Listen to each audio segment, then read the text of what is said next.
pambola bino maman. Merci beaucoup pour accepter l'invitation na biso na pokwa na lelo. Tika nzamba lola apambola bino lisusu. Et kaka ndenge bo se disposaki na disposition na bino na oyo nyonso surtout bino bo pesi nzambe moment oyo pour que bana nzambe bazala béni pour que le couple moko ezala restauré. Tika nzambe na lola lembate a continuer ko pambola bino na toutes sortes ya bénédiction et je suis sûr et certain que couple moko ezozala béni ezozala restauré et naza sûr et certain que ba fiançailles moko eza kozala restauré et naza sûr et certain que une jeune sœur oyo abalina nute azoka message oyo akozala restauré akosala un bon choix na vie na nzela ya koyoka message oyo ezopesa mela biso na nzambe na nzela na basali na pokwa na lelo. Et bien aimé dans le Seigneur, bon, qui affiche là qui circulait, bon, qui 3 oratrices dans la conférence à Pokwa na lelo, à la personne de la servante pasteur Aimé Senga, maman adorable na binongai o naza awa, et notre sœur évangéliste, notre maman Nela Bayakala. Et naïba qui n'a kozwa appel ya maman na biso évangéliste Nela Bayakala, aïba ina ko benganga aujourd'hui très tôt pour na ko ebisanga ete maman na eu problème moko eza vraiment urgent. Et sengeli vraiment na se disposer pour na kokendo résoudre problème wana elongo na Yesu Masia. En tout cas maman pardonner nga peselanga excuse na public nion surtout ba kozala représenter lelo na chaîne peselanga vraiment excuse nyonso. En tout cas na prochaine occasion tokozanga te ko ya ko représenter pour que peuple de Dieu bazala béni. Et alors bo accepter excuse ya la servante évangéliste Nela Bayakala azala ki bongo 3e oratrice na conférence à Pokwa na lelo. Malheureusement a eu empêchement na urgence moko oyo ekomela kiye esengela kikaka asala quelque chose avec beaucoup de tristesse azala ki nango par rapport ya soirée na lelo mais biso tolobi bravo Jésus parce que nzambe na biso aza fidèle à disposer maman Aimé Senga pasteur Aimé pour que peuple na ye et bazala béni. Alléluia. Maman Aimé Senga public bazawana bana nzambe bazawana o baza poser la conférence à Pokwa na lelo. Est-ce que maman Aimé Senga ezamba na bino ya liboso ya koya na Eben TV so que ezamba na liboso ya maman Aimé koya na Eben TV maman Aimé Senga okoki ko se représenter afin que bana nzambe bayeba qui est maman qui est pasteur Aimé Senga. À vous la parole maman. Shalom, shalom, peuple de Dieu de partout où vous êtes, je vous salue au nom de Jésus. Amen. Je crois que c'est la première fois de passer ensemble avec vous à Eben TV. C'est pour la première fois, c'est pour ça que je vais me présenter. Amen, maman. Je suis le pasteur Aimé Senga de l'église des Paix Saintes ici à Évray. Ma mission, c'est préparons le pouce du Seigneur en mission sur le livre des Matthieu 28, verset 18 à 20. Nous sommes là pour préparer le pouce. Quand on parle des pouces, ce sont des disciples à la rencontre de notre Seigneur Jésus-Christ. C'est ça. Je suis mariée, mère de 3 enfants. Et j'aime pas trop présenter de moi, j'aime beaucoup présenter de Jésus-Christ. Voilà, merci beaucoup. Que Dieu vous bénisse maman, merci beaucoup. Tolingaka mingi ko présenter Jésus-Christ et aussi par rapport à nos sœurs qui au baye bibi sauter et sengeli quand même bazala idée na biso mona ki maman Aimé Senga quelque part na mona ki quelque part bien sûr toujours représenter image à Jésus. Que le Seigneur vous bénisse richement et bien aimé dans le Seigneur. Et dans autre question quand maman Aimé Senga maman, est-ce que vous pouvez prier pour recommander ces moments entre les mains de Dieu avant que tout commence? Que Dieu vous bénisse maman. On va prier au nom de Jésus-Christ de Nazareth. Amen. Tendre Père, nous te bénissons ce soir pour ta présence au milieu de nous. La Bible déclare là où 2 ou 3 sont unis par ton nom, tu es là. Amen. Merci pour le Saint-Esprit va contre toutes choses dès le début jusqu'à la fin. À l'instant, je prie l'autorité de neutraliser tout ce qui n'est pas de toi. C'est que le diable peut manigancer maintenant. Je prie l'autorité de les neutraliser par les noms puissants de Jésus, que se disons tous arrière de nous, Satan. Que le Saint-Esprit domine, que le Saint-Esprit contrôle toutes choses de le début jusqu'à la fin. Et je laisse ma vie entre tes mains, Seigneur Jésus, en tant que ta servante divine, toi tu croises par moi pour parler à ton peuple. Ainsi je prie par ton nom puissant, pour nous glorieux de Jésus qui nous disons tous, Amen, Amen, Amen. Amen, amen. Maman, que le Seigneur vous bénisse. Et Amen. est intitulé le mariage. Ce soir, bien aimé dans le Seigneur, nous allons parler sur le mariage. Et notre sous-thème de ce soir est intitulé Comment vivre un mariage heureux. Et notre moment de ce soir, bien aimé dans le Seigneur, c'est un moment bien oyo. Moi, nous sommes partout bazali. Donc, les papas aussi, au boza connecté, nous sommes pas la bine, vraiment et beaucoup ça vraiment édifié. Et les jeunes sœurs aussi, boza connecté, que le Seigneur vous bénisse. Et bah fiançailles aussi, au boza connecté, nous sommes la pambo la bino, parce que bison surtout aux vraiment pas bénéficiaire. Il y a un message oyo na poko na lelo. Donc, oza première conférence, il y a année 2025. Je crois et je suis sûr et certain que notre Dieu a restauré mariage moko na poko na lelo. Yo sana kaino na biki na yo tozali wana ensemble pour na ko partager moment oyo na kombo na Yesu Masia. Et notre premier texte ya poko na lelo, c'est dans le livre de Genèse chapitre 2 verset 21 jusqu'au verset 24. Deuxième passage de ce soir, c'est dans le livre des Proverbes chapitre 18 verset 22. Maman Emesenga, est-ce que vous pouvez lire Genèse chapitre 2 verset 21 à 24 s'il vous plaît, maman?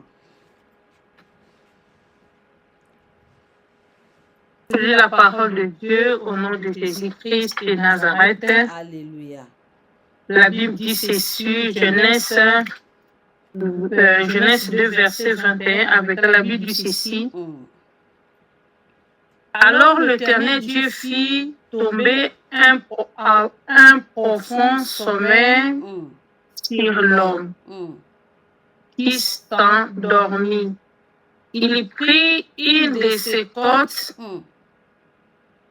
et referma la chair à sa place. L'Éternel Dieu forma une femme de la côte qu'il avait prise de l'homme et il la amena vers l'homme. Et l'homme dit, voici cette fois celle qui est os de mes os, chair de ma chair, l'appellera femme. Parce qu'il a été prise de l'homme. C'est pourquoi l'homme quittera son père et sa mère et s'attachera à sa femme et ils deviendront une seule chair. C'est la parole du Seigneur. Amen à la parole de Dieu. Et je vais lire Proverbe chapitre 18 verset 22. Je lis Proverbe 18 22. La Bible dit ceci. Au Proverbe 18, 22, la Bible dit, celui qui trouve une femme a trouvé le bonheur. C'est une faveur qu'il a reçue de l'Éternel. Celui qui trouve une femme trouve le bonheur. C'est une faveur qu'il a reçue de l'Éternel. Amen à la parole du Seigneur. Gloire au Seigneur. Et notre premier passage, notre maman à Tanguy et Mesenga, il y a beaucoup de choses à développer par rapport à passage maman et Mesenga à Uchotanga. Et surtout, continuera ta passage, nous allons voir combien notre Dieu a créé qui tout. Et surtout, qu'il y a un livre à Genèse. Nous allons voir Genèse, la livre à création, là où notre Dieu a créé beaucoup de choses. Et après avoir créé ceci, après avoir créé cela, après avoir appelé à l'existence, parce que quand nous avons déclaré que la lumière, nous avons coordonné la lumière, c'est-à-dire c'est vraiment une déclaration forte que notre Dieu a fait. Et après avoir tout ça, et la Bible dit, alléluia, nous avons quitté Adam, Azala, Yemoko na jardin dedans. Et pour faire un passage que maman aimait Senga Uchotanga, la Bible dit, nous avons fait sommeil na Adam. Abina ko utiliser côte na ye pour aiba na ko sala Ève. Passage passage moko bien la lingaka. Et ce qui m'a intéressé quand Adam aiba ina fungola misuna na anesthésie on nzamba pesa ki a profond sommeil on nzamba pesa ki aiba ki na ko mona Ève pembeni na ye. J'aime beaucoup alléluia émotion oyo Adam zala ki na ngoya ko mona mwasi pembeni na ye a crié lobi waouh voici cette fois-ci l'os de mes os et la chair de ma chair. Et j'aime encore beaucoup quand la partie bella où Adam a dit on l'appellera femme, on l'appellera femme. Donc en ce moment notre bien-aimé Adam il a retrouvé joie et jardin dedans. tant monaki mwasi pembeni na ye. Alléluia. Et avec beaucoup il y a animaux, il y a biloko nzamba chaki kati na ye et bela richesse ya jardin dedans. En tout cas, na comprendre que ezaki ne loko moke bande ko zanga na kati ya vie ya Adam. Et tangu o Adam fungola misu komona o ezalaki bongo mikuwa na ye et Adam manifestaki esengo wana bo senti que Adam se retrouvait, n'est-ce pas, amoni mozalisami pembeni na ye alobi voici cette fois-ci l'os de mes os et la chair de ma chair, on l'appellera femme. So na bandi ko vanda vraiment ko sala la lise version na ngana comprendre. Et là, on dit on zamba sola qui na Ève pour que Adam tant a fungoli miso le ba voici cette fois-ci l'os de mes os et la chair de ma chair. Pendant que zaki na profond sommeil, ni ne convainca qui Adam aye bana odlobake voici cette fois-ci l'os de mes os et la chair de ma chair. Maman, vous êtes vraiment important. Tika nzamba lo la pambola bino. Et maman aime senga. Est-ce que beaucoup qui vraiment ko définir c'est quoi les mariages? Beaucoup qui vraiment ko définir maman c'est quoi le mariage? Mariage ezanini nanya maman mais quand ko yebisa bana nzambe o bazo kabiso na conférence o ba comprendre bien c'est quoi le mariage. À vous la parole maman. Merci pour la parole. Je vais définir la... Excusez-moi. Vas-y maman, comment tu me sates? Yangwana langue maman, continue.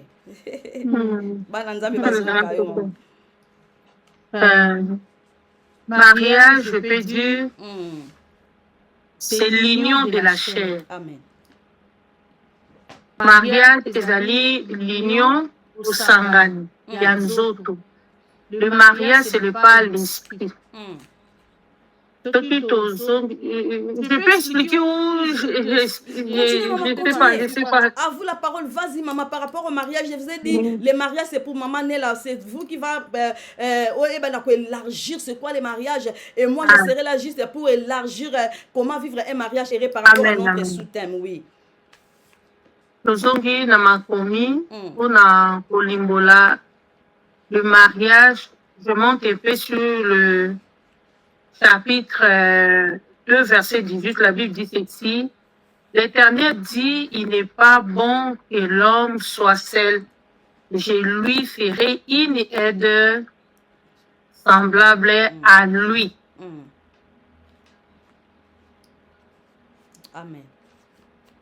Tokokomata mpona kolimbola lelo le mariage parce que la Bible déclare que le peuple périt par manque de connaissance exacte. Nde lelo tozomona badega ezokota ce qui concerne le mariage. Bato bayebi qu'est-ce que le mariage te? Beaucoup de personnes bazozwa mariage kaka mpona kolata alliance. Ou soit bato bamona ye ekomi lokola griffe quoi.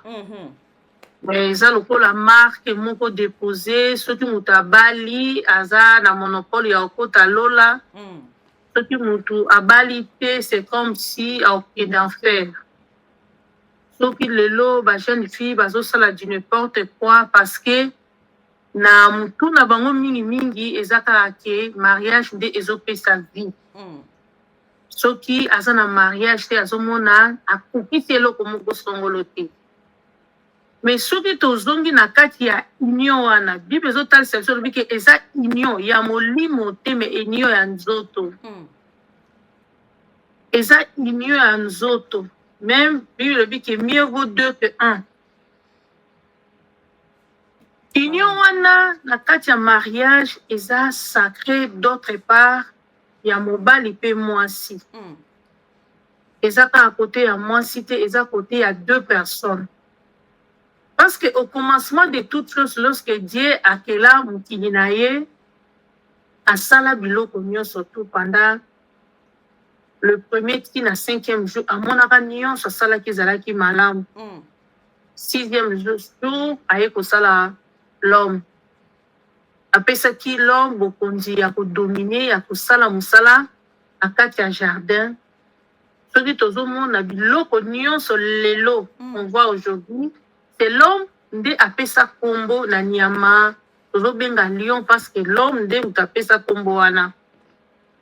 toke likolo toye comprendre que kolo tanga otala parce que Bible dit que les yeux de l'Éternel sont sur le juste akontrolaka biso na se na moi tant tozoloba lelo nzambe aza na azotala miso eza likolo na biso azomona mama Dorabella azomona mama Aimée que nous contrôle lorsque nzambe azotala biso azocontrôler comment on fait des choses lolenge nini totambusa makambo na ye atalaki lolenge mobali atambusaki makambo na ye na verset 18 alobi il n'est pas bon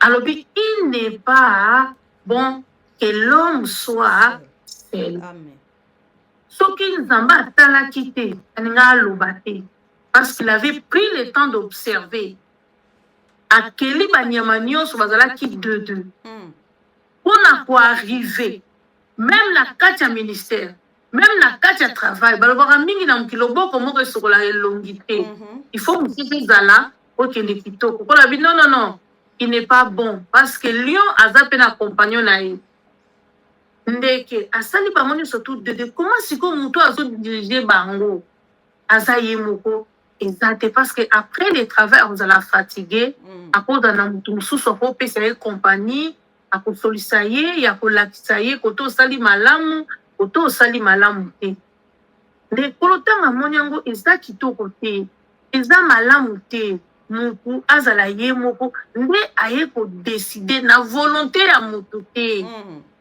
Polo a décidé le mariage na volonté na ye. Amen.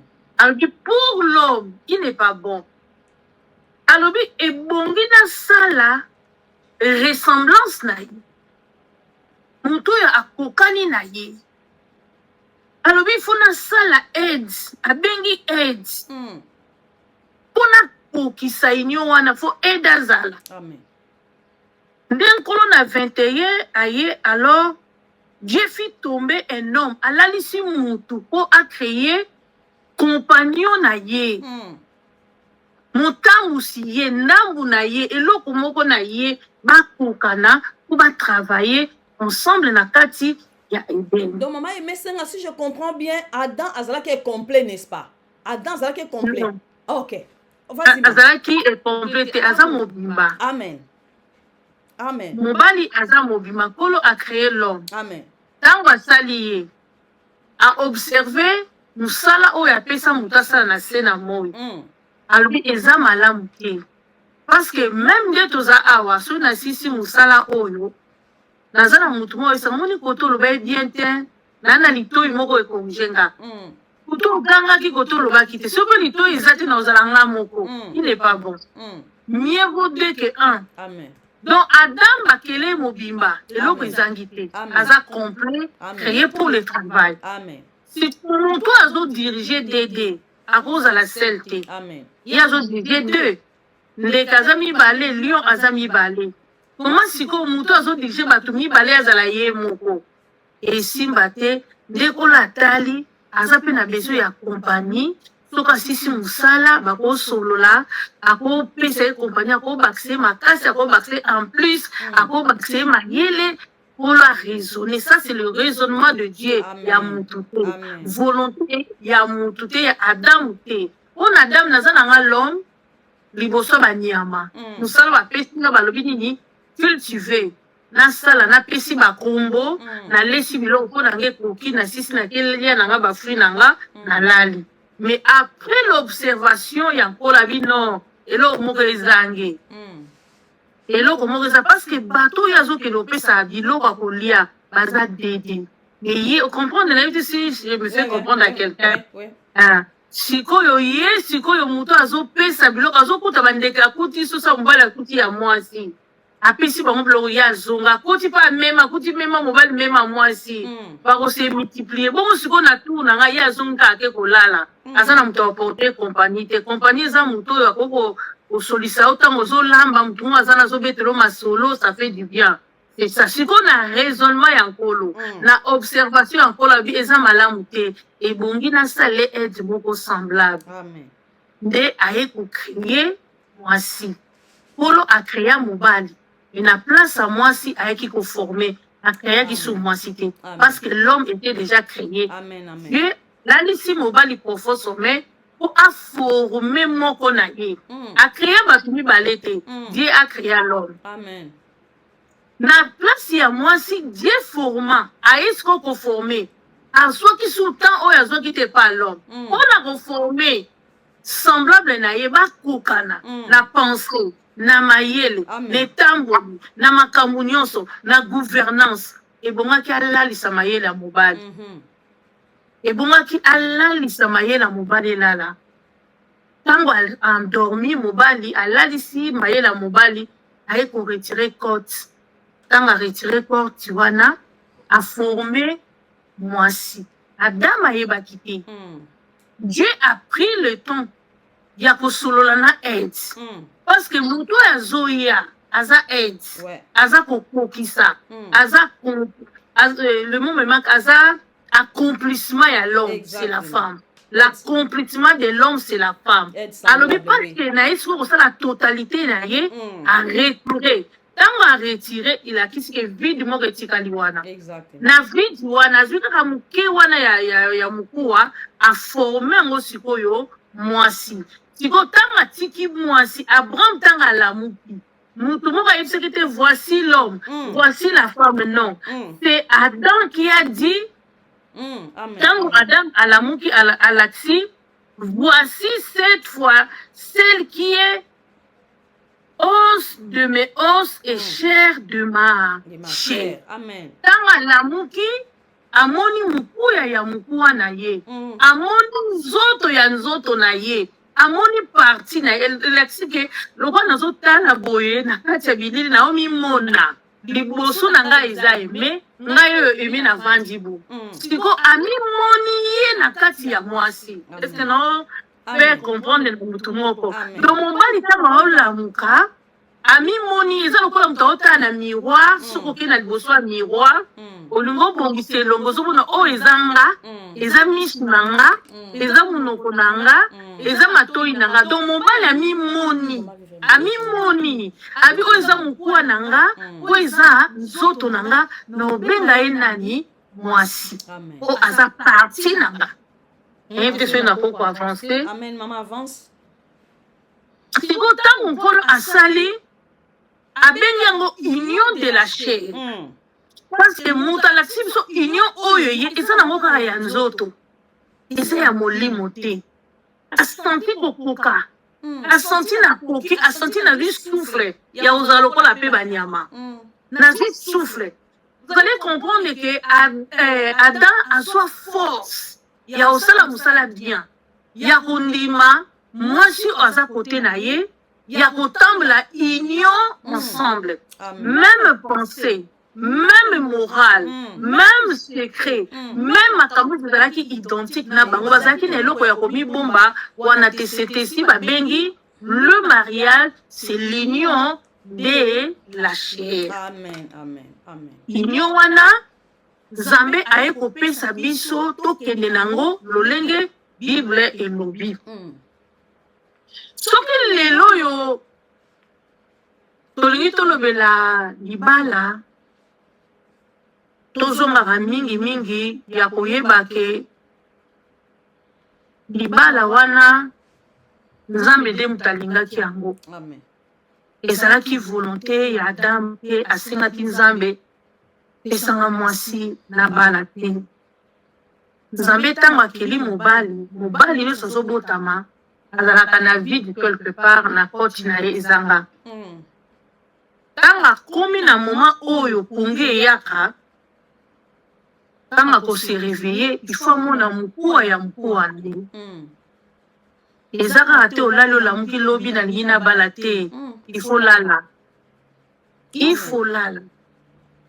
Parce que soki mayele no nano elali te, lelo tozomona badega oyo ezopresente liboso na biso. Babala mwasi mpona classe te, mpona étude faite te, mpona kitoko te, po na kolata te, babalaka parce que mon âge est arrivé. Tananga ebelemi. Tu vas sentir que j'arrive pas. Maintenant, il faut na luka. Oyo akoya kozala accomplissement akozala complet nanga. Amen. Po mutu mobali atelema akende koluka libala, il faut mayele pe bwanya na ye ezala stable. Oui, maman, on a saisir quelque chose. Et voilà pourquoi même, peuple de Dieu, quand la Bible dit l'homme quittera son père et sa mère par rapport à ce que maman et Koloba, voilà, vraiment, ça m'a vraiment touché. Voilà pourquoi la Bible dit l'homme quittera son père et sa mère et s'attachera. Et ceux qui peut-être dans la ligne n'a ajouté quelque chose par là, n'a koloba. L'homme où Seigneur a quitté son père et sa mère pour qu'il ne soit attaché à la femme. Et Seigneur est un homme mature. Merci beaucoup, maman. Et Seigneur est un mobile numéro mature. Bébé moutako quitté son père et sa mère pour qu'il ne soit attaché à la femme. Et ça, un homme mature, un homme responsable. Quand l'homme a quitté son père et sa mère pour aller attacher à sa femme, c'est-à-dire, pour moi, nous allons comprendre. Et ça, c'est vrai. Comme un homme mature et la maturité ils ont poussé l'homme à sa colis à tiki ba parents aye ba comprendre responsabilité na ye tant azo comme un partenaire à faire pembe na Ève on zamba che pembe ni na ye donc un homme mature ou a ko prendre responsabilité en tant que homme ou a ko assumer même ba responsabilité na ye.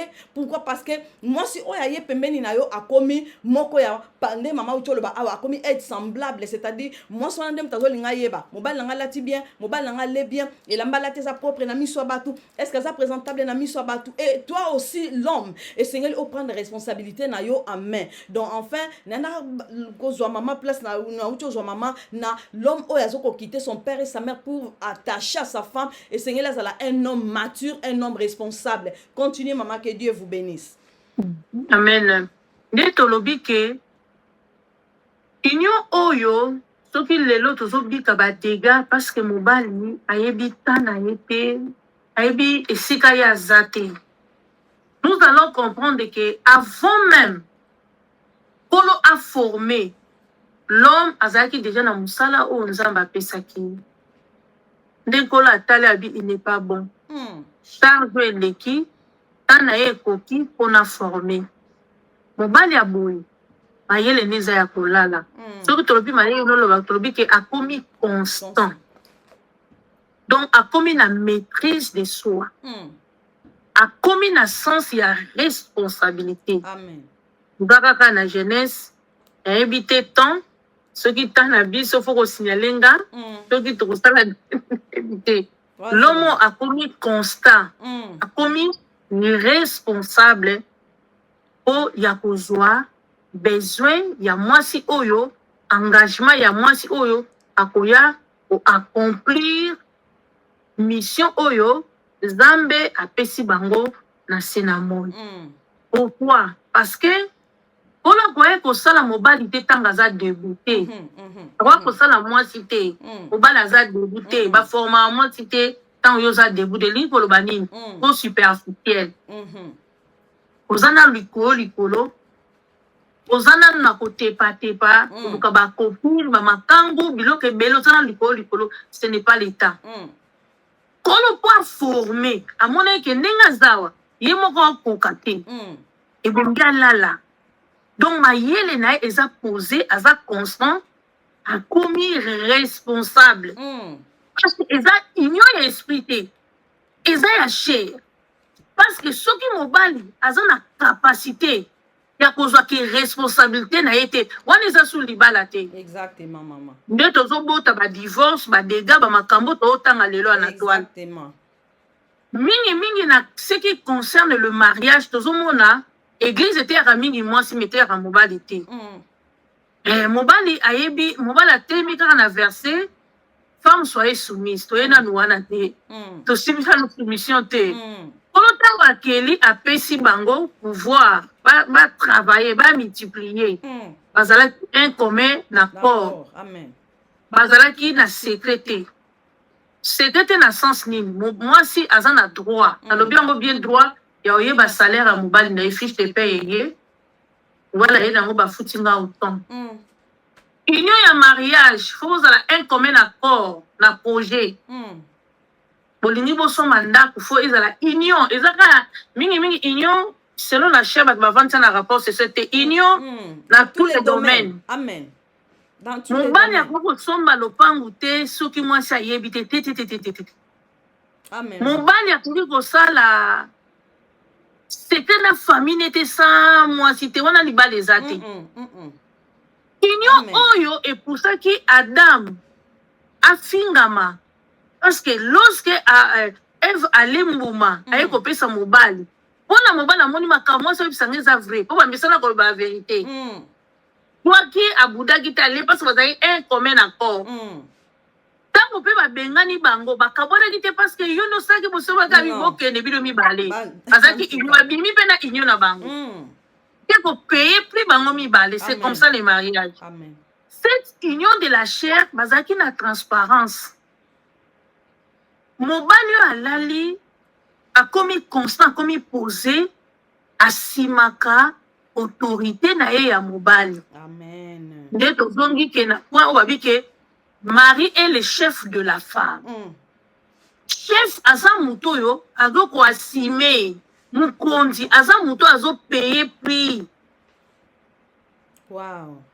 le mariage sikoyo ntango union esalami yesu ntango ayeba ye kotalisa biso sikoyo libala yango ezali mari aimé mari aimez vos femmes et femmes soyez soumises tosimbi libala na aimé na soumise siko union oyo po ezala na harmonie po bolingo ezala mwasi alingaka te mobali nde alingaka soki yo olinga mobali siko oza na union oyo te bolimbisanga moke mwasi mpe azalaka mokola mobali te siko soki ozalaka na libala mobali yo oza mokola mobali oza na union mariage te bakreela mwasi liboso te mobali nde moto akelama mwasi batira ntango union eye eyekaka kozongisa eloko elongwaki ezongi mpo ekoka siko soki toke na sens ya mariage mwasi akoza mokola mobali oyo ekosala ni esala eloko mpasi koza mokola mobali ezalaka te ipo azala mokolo na yo ata na 1 mois 2 secondes donc mwasi moko te akoza oyo na bali mobali nanga te so mokolo na nga deja te ezalaka te mobali fo azala mokolo na yo omonaka union eza ya bino te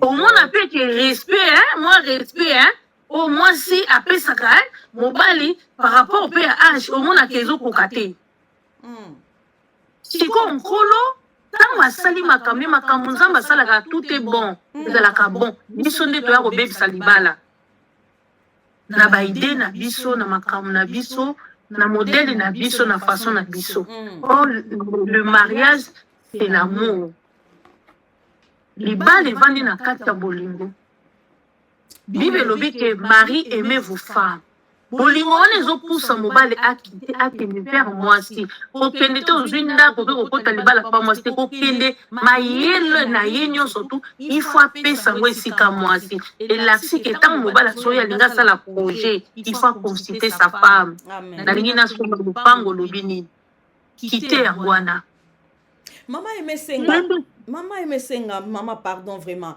Esika wana Bible ezoloba, l'homme doit aimer sa femme.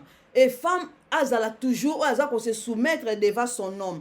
Et maman apparemment comment on en est toujours na vie réelle comme ça là. Est-ce que homme azo continuer toujours à aimer sa femme par rapport à comment on a la vie réelle, par rapport à comment on a ce que nous vivons aujourd'hui.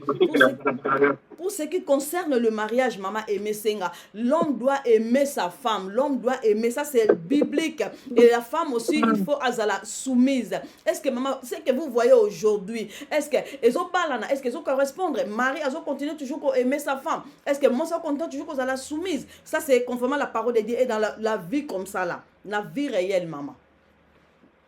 Na catégorie nyonso to exceptionnel ezangaka te eza mpe na mibali ti lelo baokontinue kolinga basi na bango tel qui sont baza eza na mobali pene ozotala ke oui il aime sa femme bazali kasi lelo surtout mingi bapagano bazala na bolingo na mingi église bolingo eza vraiment pas trop na bapagano tozomona vraiment ba vrai Dieu penda ya bien ti lelo balingaka basi na bango omona ki mobali penda alingi mwasi bible eyebisi biso mari aimé verbe aimé nkolo apesi yango epa mobali otinanga te nazala soumise oforce nga mpe te soye soumise no force à soumission. Soumission doit dépendre de l'amour. Soko linginga, nga mona okita. Si je sens l'amour en moi, dans la soumise de Panaï. Parce que amour et paix, ça soumission, c'est l'amour. Quand vous savez mobile de linga moi, c'est comment est-ce que les femmes soient soumises, non. Soumission, amour et mobile, il faut la comparer par rapport à l'église. Exactement. Marie aimait vos femmes comme l'église comme Christ a aimé l'église. C'est pour joie bolingo ya Christ. Qu'est-ce que Christ a fait pour l'église? Il a payé les prix. Amen. Il a versé le sang. Exactement. Il a porté la croix. Supporté l'humiliation. Il a supporté les insultes. Il a supporté. Il a donné du pain. Il a fait la multiplication. Il a fait la chrétienne pour l'église. Alléluia. Il a lavé le pied. Wow. C'est ça l'amour. Comment comparer Bolingo ya Mobali par rapport à Christ comme il a aimé l'église? Oyo Christ a sali pour l'église. A tiki trona kiti. Andimi la koufa. A leka sacrifice pour l'église. Il a donné quelque chose. Quand tu aimes quelqu'un, il faut donner quelque chose. Amen. Soko linginga, il faut penser eloko musu. Eloko nga na osenga lelo ezala mbongo te. Mobala ko peso mbongo ebele me aza franc-maçon. Basi ebele lelo ba souffrir na mabala pona mbongo. Alinga mobala apesa ke mbongo ebele me bolingo ezate. Mobala ko peso ba million me amour ezate. Bolingo basomba ngo te za naturel. Exactement. Bolingo basomba te rosoma bolingo pona mobali te. Soki tozongi lelo totala amour vrai omona bibali oyo basi bazala baona mandako omona mo mabundu matama ekweya mikuse elonge finama bazanga sans kitambala baza kibudiki me aza libala mobali mpe azobanga soki ayereta azobanga okota na porte. C'est ça l'amour. Bambanda libala bafunga kutu mwasi nenga naleki na kolamba naleki na kitoko yo leki ye me aza kaka. Alléluia. 20 ans, 30 ans, azana libala. C'est ça l'amour. Mobala koko soa, maman de rappel azo pesa yo mbongo ebele malinga kote. Malinga kote? Ya ngomoni lelo yo tozana conseil na ba jeune. Olinga mibali pona mbongo te. Mobala koza la franc-maçon, akoza la nganga. Tant de temps ozu mbongo na eseke, o livre vie na yo. Wow. Oteki nie vie na yo, mbongo etekaka vie ya mutu. Mutu amabe so totali bato tozwa bato bazana bakisi. Po kisi simba bien na bomo ya mutu apeso mbongo. Omona kabeli eloko moko tango zeloko wana azana pouvoir ya ko détruire vie na yo pona mbongo.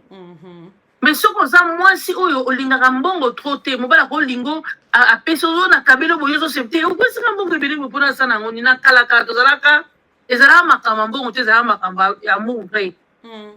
Vous comprenez? Sikoyo mbongo ezosomba bolingo. Mbongo esomba bolingo te bolingo ezalaka naturel. Franchement. Baforçaka pe bolingo te. Baforçaka bolingo te neti lelo ezala makambo basi ebele baoforce bolingo par des cadeaux.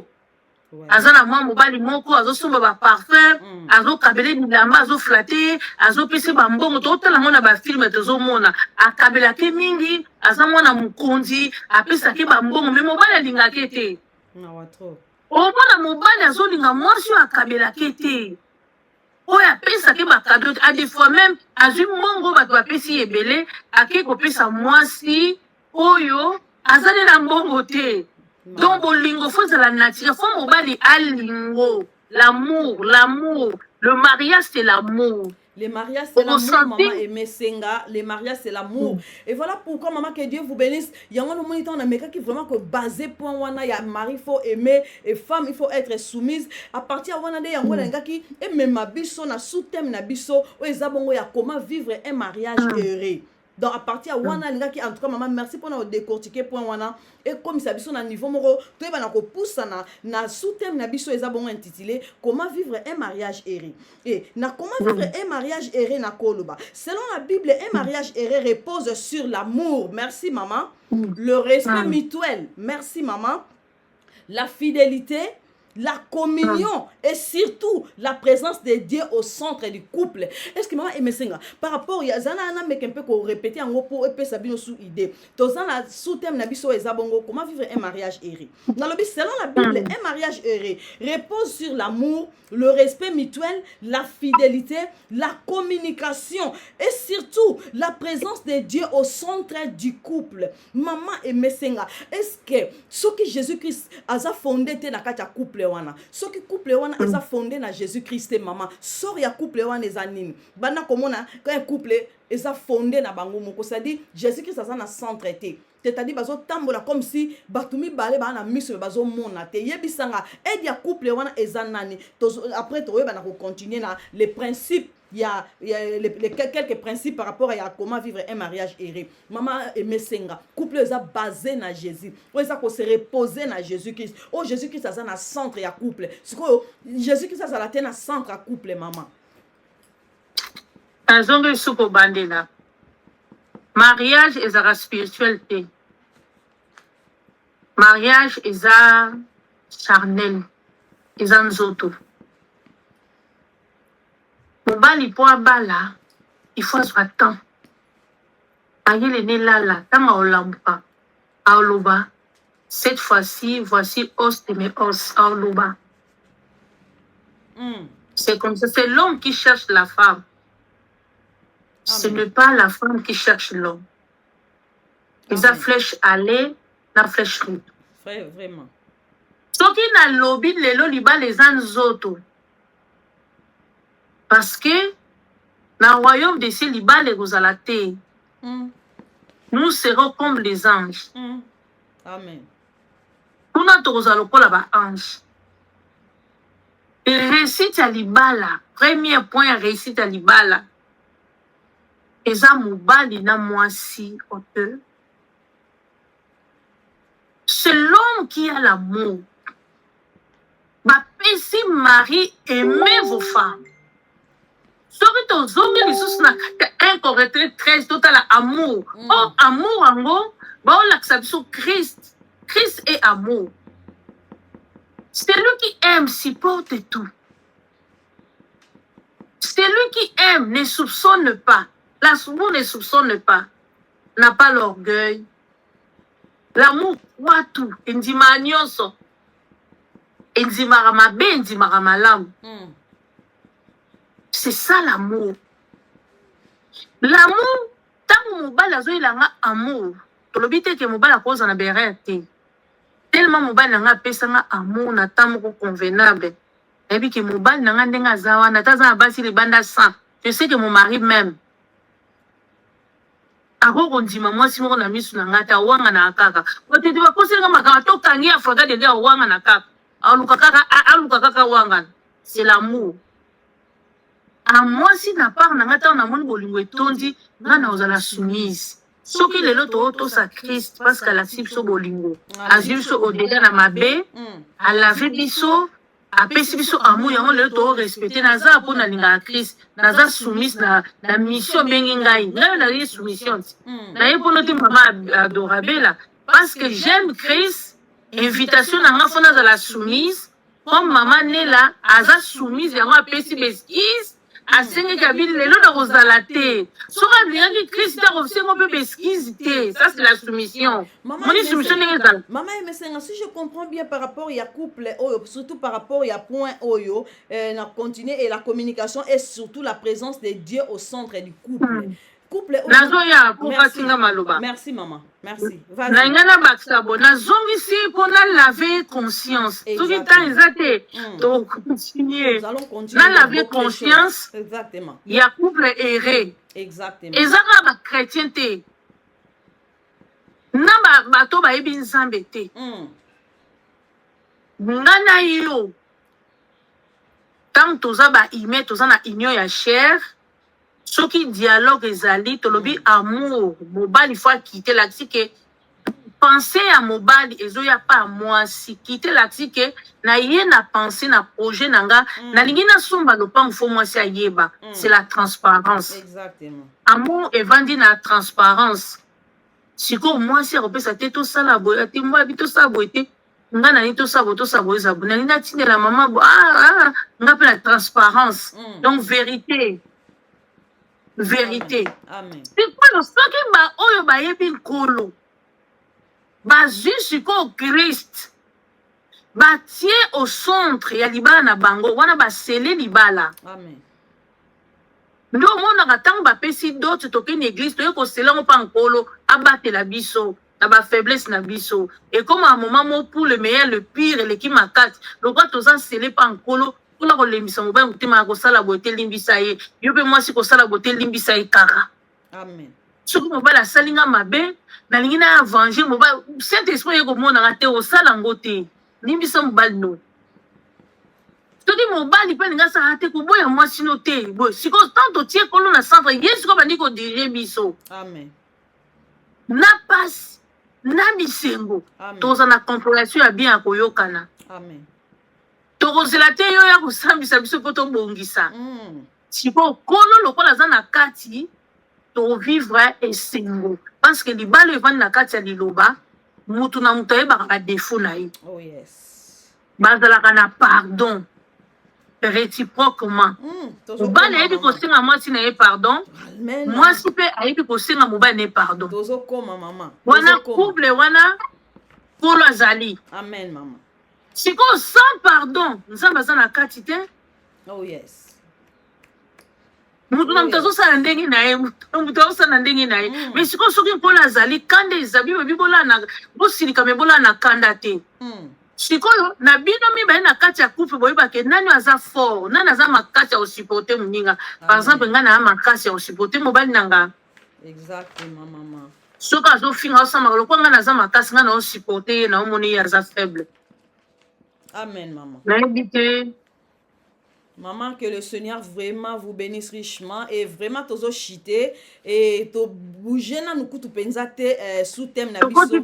To bouger sous thème na biso te. Oh ça m'a intitulé My God. To komi kutu te na mariage heureux et il y a vraiment beaucoup de principes, oyo et ça vraiment awana katia et surtout ça vraiment landisa mina makomi na nzombe par rapport ya ba principes et voici quelques principes mais tozo cité déjà quelques principes clés to tirer yango bongo même na kati na maloba na nzambe pour ce qui concerne les mariages heureux to moni l'amour et le respect. L'amour conditionnel de mama utikoloba awana Ephésiens 5:25 comme Bible zoloba par rapport à l'amour oyo Jésus Christ eba ina ko manifester alléluia et pas ya biso ba oyo bana na ye na Ephésiens 5:25 Bible zoloba Marie aimez vos femmes comme Christ a aimé l'église et s'est livré lui-même pour elle. Maman outil déjà koloba par rapport ya sacrifice au Jésus-Christ a salaki eza ndenge moko na sacrifice au l'homme esengeli asala pour sa femme. L'homme doit battre, l'homme doit travailler pour en prendre soin ya libota. Nzambe mobali esengeli asala nyonso pour en prendre soin ya bana na ye et na vie ya lelo tozo mona ngo eza au contraire ya oyo Bible eza koloba et surtout na bamboka toza lokola boye donc maman ndem tazo se battre pour que bana batanga pour que bana babika pour que bana balata pour que bana basala bo mais awa Jésus-Christ comme maman utaki na ko développer à se manifester qui Jésus-Christ donc atika qui trône à gloire à ye ko se sacrifier pour ton salut pour mon salut et asili si wanate azo continuer même cause à la notre intercesseur auprès du Père Jésus-Christ azo sala yango donc azo représenter Jésus-Christ par rapport ya oyo azalaki pour na humanité et surtout ce monde par rapport à respect. Dans Romains chapitre 12 verset 10 Bible zoloba ayez de l'affection les uns pour les autres comme des frères qui s'aiment mettez du zèle à vous respecter les uns envers les autres. Mama et mesenga est-ce que tozo mona na mokila lelo est-ce que respect et zala na moni to suka na respect parce que to pian beaucoup de choses na deuxième partie à sous-thème na biso. Alors par rapport à respect mama et mesenga est-ce que bozo mona na mokila lelo est-ce que respect mutuel ezali mama na ba tumi balo ba bibon ba lingani est-ce que bazo pesa na respect mutuel on peut cause la moko boko ya couple est-ce que mama boko yebisa public baolanda biso bafiance bateza awa bayoka balanda biso mama yebisa public bameka mpe comprendre mama Emesenga Pola sunga biso eloko nini babengaka respect. Pola sunga biso eloko nini c'est toujours l'amour. Si tu m'aimes, amen. Si tu m'aimes, respect c'est l'amour. Exactement. Celui qui a l'amour a besoin de respect à baninga. Amen. Aujourd'hui l'homme, lelo soki tolobi to komina no tozana mituna to limbolite sokola pesitan to solola mituna to limbolite sokola pesitan to solola bo sango lisusu to bakisa kofungola o libala lelo ezana ba question ebele ti lelo batebele baza ba marié mais baza ba célibataire marié célibataire bavandi na couple mais baza ba célibataire ebele pe bazo présenter l'hypocrisie boswa bato bazolakisa baza malamu kaka mpo na alliance ya kolo ya kosambela me baza na bablessure interne bacœur brisé basi ebele lelo oyo bazali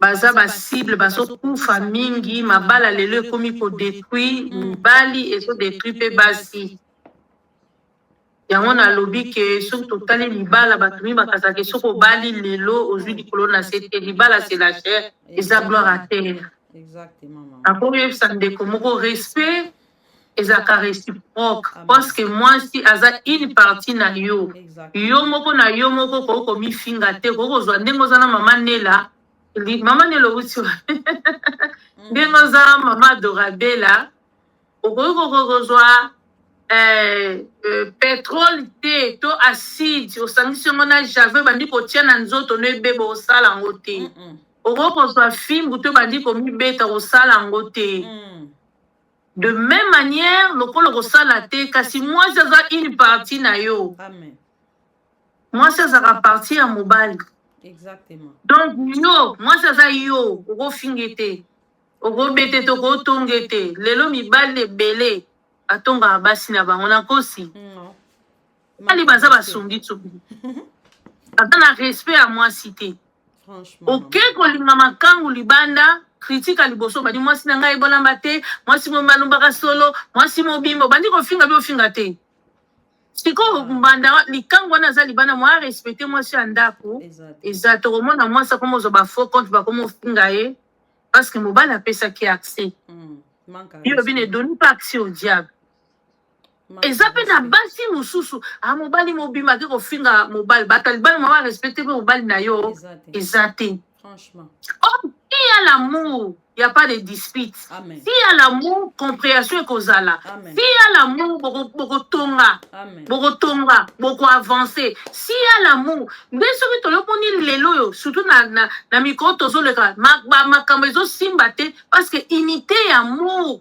ya mariage ezalaka lisusu te eza te mwasi akoma na konti na ye ozala na osambelaka mwasi aza na konti ne mobali ayebi te mobali mpe aza na konti ne mwasi ayebi te mwasi azwaka mbongo na asalaka makambo na ndenge na ye delasi déjà division eza or au commencement il n'était pas ici ntango deya toza na moto na konti ongana kosombelaka te yosoba décision koobanda wana toza na rentrée scolaire mbongo bana eleki est ce que bana yo kafunta botelo bango sikoyo so tozalaki na bato baza na kisasa baparent baosala bapapa bazopesa mbo mpo na rentrée scolaire mais sikoyo bapapa poto mbongo bana eleki somba okomona mbongo wana bana basket déjà eza che ekoka te papa bokobimisa mbongo azwi charge atikeli kafe sikoyo mwasi akomaka impolite akoma impolite ndeni bible elobi badésir ya mwasi ekokele mpa mobali na ye mobali osombaka meshe te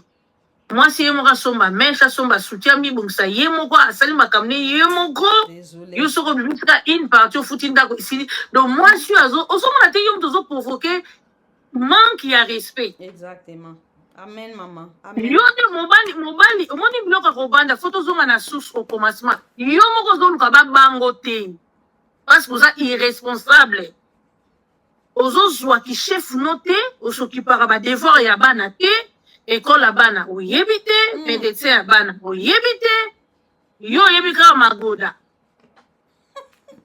Soko zima ngoda te wana ko benga ba famille que nous pasteur. Moi donc parmi pas de voilà union ya maye voilà kala magoda. La responsabilité exacte. Oh. Wow. Bien aimé dans le Seigneur, il y a beaucoup de choses à développer, maman. Donc, il y a une page pour ce qui concerne le mariage. Et bien aimé dans le Seigneur, temps est déjà écueilli. Donc, aussi, tu chité déjà. Et bien aimé dans le Seigneur, la disponibilité pour continuer. Pourquoi? Parce que comment vivre un mariage erré, on est sous thème nabiso, toza nabiso dans ton comme tu t'es bon. Beaucoup de choses bien aimé. Et maman aimé senga to komi wana na suka et ba na nzambe to pesina nous verset biblique ya conclusion te pourquoi parce que to si na nous te beaucoup de choses à se développer et maman aimé senga tozana na comment vivre un mariage erré tozana la fidélité et le pardon tozana la spiritualité et la prière tozana la patience et la bienveillance. Il y a beaucoup de choses à développer et la grande famille beaucoup de choses à développer. Wana biso to komi na biso déjà na suka tika nzamba lola banda bien aimé abanda ko onzo tu yo bénéficier na poko na lelo banda ko vandi sango banda ko considérer yango banda bien aimé dans le Seigneur ko prier pour ça. Le fiancé, les célibataires, les couples, banda bien aimé yo za connecté banda ko prier pour na yango to solliciter na lobi boy maman aimé senga a ozonga biso sous na plateau étape na biso ngwana na lobi la fidélité et le pardon na lobi est important la fidélité et le pardon. La spiritualité et la prière, la patience et la bienveillance. Il y a beaucoup dans c'est-à-dire na commis et belé autosisi nanute. Donc toko continuer yango beaucoup de choses.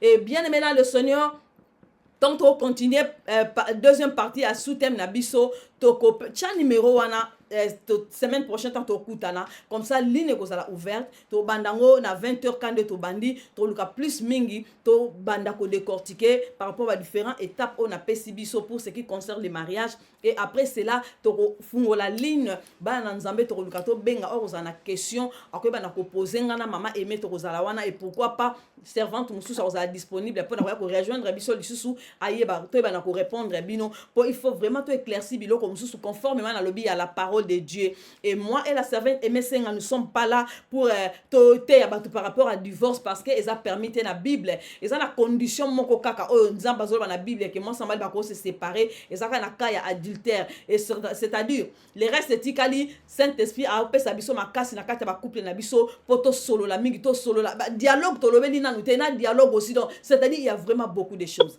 Et bien et là vraiment ébélé maman et mère le bâtiment to solo na semaine à lobby maman adorable la thème oh vraiment et ça a beaucoup de choses to comme la communication na nous dialogue exact na ba couple beaucoup de choses et samedi prochain et toko za susu ngana mama aimé et numéro contact ko zala wana pona ko benga to fungo la ligne pour que bana nzambe ba vraiment ko tuna ba question et ba célibataire à lelo à 21e siècle ba comme ko banga ko kota na ba mariage pourquoi parce que bazo mona ba réalité eux opesa mela biso lelo et comme vraiment ko bangisa na qui vraiment choqué ko ka fillette moko ya 24 ans à lobi na ke sani na libala ko ka ba réalité lelo na mabala et opesa vraiment posate na zala mo sa libala na zo sala musala nga ko pesa nga salaire na milati nami boko la nami sala belle mais pendant que le vent dans la libala là que no comme marche pied ya mobali moko songolo et ça lenga mawa moi ça 24 ans lobi na que ne comme marche pied ya mobali moko boye o ya za irresponsable a que ne ko nuire vie na nga jusqu'à la mort jusqu'à la tombe et na vandi nie na bandi ko banga bi wow donc ce qui moi ça 24 ans comme la mesure le babo c'est-à-dire azomo na réalité ya auto vivre na kata mokili pour ce qui concerne le mariage mais maman ebisi biso awa mariage et ça institution divine. Nous avons institué là qui mariage à mon a quitté Adam à la selle dans le jardin de Dan aïba qui n'a frappé enfant sommeil pour utiliser côte à Adam pour aïba na ko sala Ève et Adam bien sûr n'a sûr qu'autant ma commune en Zambé azala qui vraiment un homme heureux tant à tellement qui ko fongola mis comme on a être semblable pembeni nae à lobi voici cette fois-ci l'os de mes os et la chair de ma chair on l'appellera femme et dans Ecclésiaste autant qui bien aimé Bible zoloba celui qui trouve une femme trouve le bonheur ton père sa verset à conclusion aussi si na il y a beaucoup de choses à décortiquer tikan nzamba lola apambola bino na bandako na bino na mabala na bino na lobi surtout la prière mes bien-aimés mesdames surtout la prière est la source ya nyonso il faut vraiment ko bonde la nzambe les fiancés il faut vraiment ko bonde la nzambe les célibataires longola pensée yoka makomi na nzambe kozala franchi et les couples aussi en tout cas tozala ba oyo tozo wumela na kati ya sama kolo na nzambe Saint-Esprit akozanga te koyeba na ko relever biso lisusu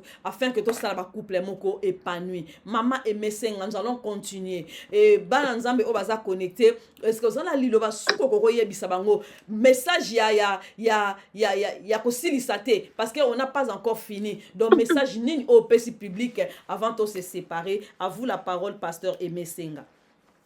Merci pour la parole. Ce que je peux dire, on va prendre le temps. Il va dans ma cambébélé, il faut toyer kola, toyer bas. Parce que ceux qui mariage et zélo ko ya isengo, pour la paix si biso poto zala heureux. To vivre isengo. Na kati eden au commencement il n'était pas ainsi. Amen. Mariage est le isengo et mariage koko fane mutema mututé mais faut y attendre pour se préparer pour la mituna ndenge maman kini ezala makama manyo sana lobi na tamu kie to lo baliko likolo non maman adorabela oh ba fidélité et ça na tamu to ko lobela ka fidélité exactement to lobela respect to lobela ka respect to ko zo ndamu te mutabika bongo te il faut se to lobela respect so to vali na amour sima obongisi ata deux sujets to lobela poto to enseigner peuple azala sauver parce que les lots qui peuple azala enseigner te aza mal enseigner nde to moni ba trouble batu ba ko sabatu c'est comme si libala ezelo komoka ko yeka le on a katia libala eza des comportements différents yo za mundi bunga na za mutando ye kuna za muluba ozana ba totem pe ya famille ezo jouer rôle a comportement oya tanga te eza ba comportement pe ezo jouer parce que trop que non on a ndenge expliqué ibala eza cher donc ba comportement mona que moi si ayebi ko lobela mobilité manque à respect o atangi mingi atanga mingi ça ezo jouer rôle mobali pe lokola atanga mingi ki pa moi si azo zo monti chose ezo jouer rôle ozo comprendre ezo jouer rôle risquant pe libala ko mema mutu pe na kati en fer soko oza eza lokola passe ya carie dentaire ya aka na butu soki mwasi aza lokola carie dentaire olala te mobali surtout soki azwi mwasi moko aza carie dentaire obi carie dentaire so ebandi passe nango suka ka fuwa ke longola lime donc passe ya libala ezala lokola passe ya carie dentaire soki eza traité malamu te ebele baza libala me bazala bacélibataire marié célibataire aza marié na alliance mais on vivre qui s'élève na kati ndaka libala mpona nini ba comportement caché c'est ça qu'on peut dire sur ce que toi ni ko fungola ndenge kola sungio ko sunga bandeko toyeba ndenge ni toko kolonga ndenge toko sala ndenge ni pe toko vanda pe to place boloneza ki yo vivre nere okufa te amen makambo vraiment ya koloba kola sunga biso lo koloba kaka ke on est quand on respire tant tozo pema c'est qu'il y a encore l'espoir ya ko vivre heureux na kati ya ba couple na biso tant oza na bon moyo oza na temps pe kola oza na capacité ya ko changer situation ya libala on laisse le temps à temps amour aussi ezalaka kotika temps peut-être mobali nanga ko bonga moi si nanga ko bonga tika temps c'est que na obake laisser le temps au temps temps c'est l'amour quand tu as l'amour au tika mobali no temps au tika la moi sinon peut temps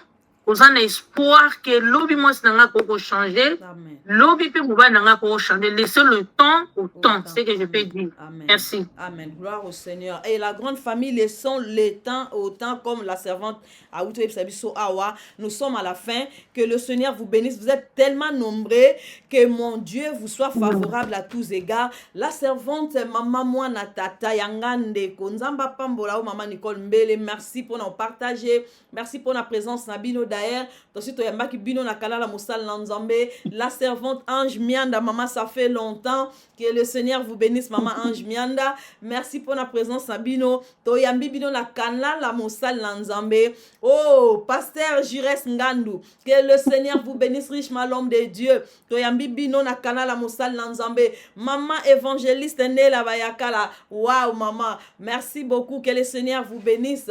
Ma sœur Mami Kiakou. Oh, que mon Dieu vous bénisse, ma sœur Mami Kiakou. Toyambi bino, en tout cas, na plateau, ya Eben TV, na bolingo na motema.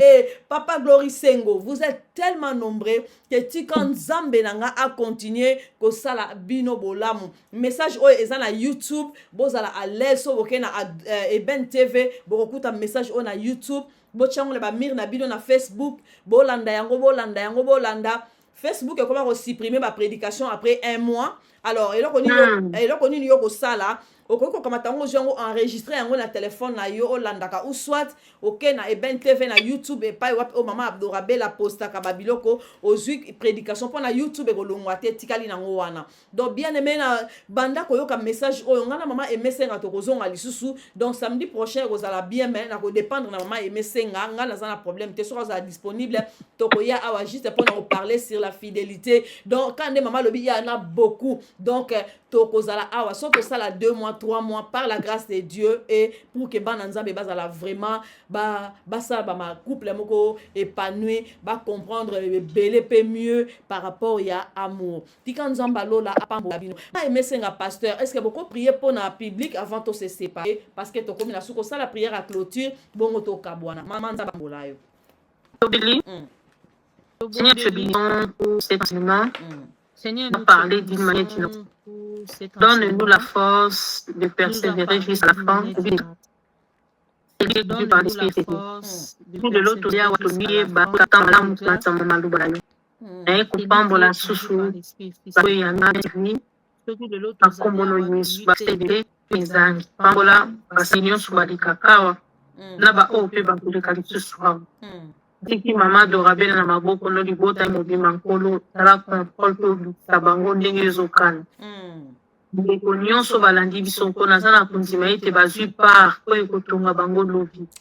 Pesa biso susu mayele longola na bisika na biso barisque nyonso to ya diable akokoprésente liboso na biso. Bomba biso kala Bible déclare l'Éternel ne garde pas celui qui garde enfant. Mutu alelo ezala malamu na tina na biso. Na bao bakolanda biso na sima bazwa une part na ndenge yo kosola na bango. La femme de Nzambe na una kombo na Yesu Christ tolobi.